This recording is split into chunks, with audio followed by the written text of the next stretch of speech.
নমস্কার বন্ধুরা, আজ আমি আপনাদের কাঁচি আর চিরুনির সাহায্যে কীভাবে চুল কাটতে হয় দেখাবো। চিরুনিটাকে মিডিয়াম জায়গায় ধরতে হবে, চিরুনির মাছ বরাবর ধরতে হবে। ধরে চিরুনির গোড়ায় যে চুলগুলো এক্সট্রা হয়ে আসবে ওই চুলগুলোকে কাঁচির মাধ্যমে আস্তে আস্তে করে ঠেলে ঠেলে কাটতে হবে। এতে হচ্ছে চুলটা খুব ছোট হয় না, অথচ সেটিংটা খুব সুন্দর আসে।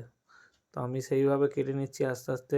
গড়ার চুলগুলো প্রথমে কেটে নিতে হবে, রাউন্ডের কোলের চুলগুলো, তারপর ঠেলে ঠেলে আস্তে আস্তে ওপরের চুলগুলো কাটতে হবে। দেখতে থাকো বন্ধুরা আমার ভিডিও। হাতে ধরে দেখতেই পাচ্ছ। এবার সামনের দিকে রাউন্ডের দাগটা করে নিতে হবে তোমাকে, আর চারিদিকে রাউন্ড কেটে নিতে হবে আস্তে আস্তে।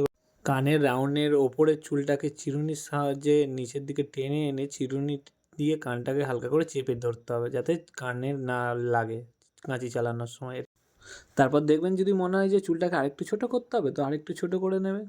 হালকা হালকা ঠেলে ঠেলে যেইভাবে করছে সামনের দিকে, ওইভাবে হালকা হালকা ঠেলে ঠেলে আরেকটু ছোটো করে নেওয়া। যদি দরকার হয় ঠিক একইভাবে ঘাড়ের দিকে চুলগুলোও কেটে নিতে হবে এবং অন্য সাইডের চুলগুলোও কেটে নিতে হবে। ঠিকই একইভাবে দেখতেই পাচ্ছ আমি ঘাড়ের চুলগুলো কীভাবে কেটে নিচ্ছি। এইভাবে ঠেলে ঠেলে হালকা হালকা চিরুনির গোড়ায় যে চুলগুলো এক্সট্রা আসবে ওইগুলো কেটে কেটে উঠতে হবে ওপরের দিকে। একইভাবে সাইডে যেভাবে কেটেছি ওভাবেই পেছনেও কাটছি। ঠিক একইভাবে আমরা 3 সাইডের চুল কেটে নেব। এইভাবেই ঠেলে ঠেলে হালকা হালকা করে 3 সাইডের চুল কেটে নেবো ভাইটার, ঠিক আছে?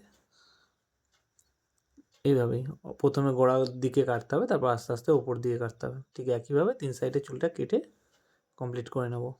এইভাবে কাটার পরে 3 সাইড রাউন্ড চেঁচে ক্লিয়ার করে দিতে হবে। দেখতেই পাচ্ছ আমাদের ভাইয়ের ফাইনাল লুক চলে এসছে, এরকম লাগছে। ঠিক খুব ছোট নয় চুলটা, হালকা মিডিয়াম কাঁচি আর চিরুনির সাহায্যে কেটে কমপ্লিট করেছি। দেখতেই পাচ্ছ কীরকম লাগছে, দেখে যেমন হয়েছে চুল কাটাটা। ঠিক আছে, টাটা।